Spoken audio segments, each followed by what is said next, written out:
District topper बनाने का, प्रण है स्टेट टॉपर बनाने का, प्रण है क्वालिटी एजुकेशन पहुंचाने का।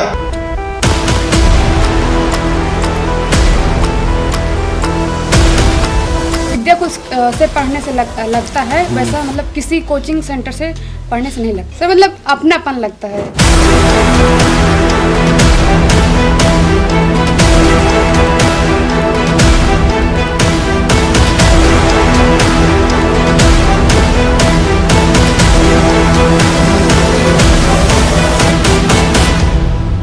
मनुष्य के लिए इसका अर्थ है आत्मसम्मान। तो क्या ये चीज़ आपको समझ में आ गई प्यारे बच्चों?